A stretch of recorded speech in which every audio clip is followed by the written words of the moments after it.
Pumunta ako sa Pilipinas para mangaral. Pero ang Pilipinas ang may itinurong aral sa akin. Noong una akong dumating sa Philippines, 1 year and a half, akong nag-serve sa isang squatter area sa Pasig, Metro Manila. At habang kasama ko ang mga tao roon, may isang tanong na paulit-ulit sa isip ko. Paano sila nagiging masaya? Kasi totoo lang, halos wala sila material na bagay.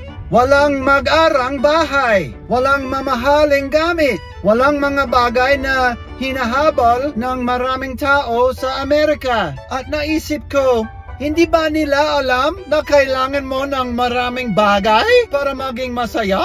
Pero habang tumatagal, may isang bagay akong na-realize. Sila ang may kakaunti bagay, pero sila rin ang may pinakakontentong puso na nakita ko. Sa Amerika, maraming tao ang iniisip na mas maraming pera, mas maraming gamit, mas malaking bahay ang magpapasaya sa kanila.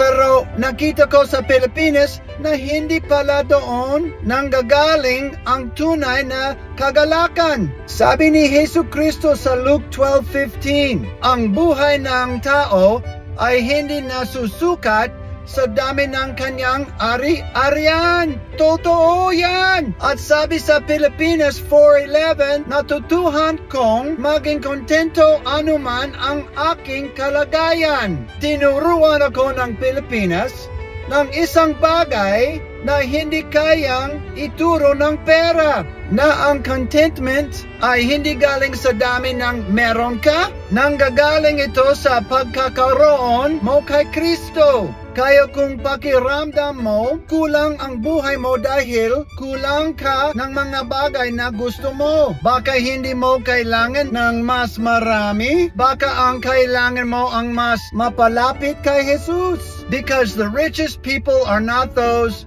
who have the most. They are the ones who have found that Jesus is enough.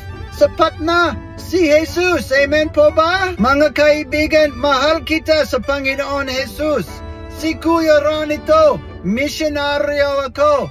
Gusto ko doon sa Pilipinas kasi ang mga tao ay pala kaibigan at nais ng Diyos na mapunta ako roon. Una akong dumating sa Pilipinas noong Enero 1989. Nanirahan ako roon ng 8 taon, 1989 hanggang 1997. Ngayon, balik-balik. Ang huling biyahe ko roon sa Pilipinas ay noong Marso ngayon taon sa loob ng 5 linggo. Sana sa Setyembre ang susunod kong biyahe roon. Paki-share ng video at paki-follow mo ako. God bless you and God bless the Philippines.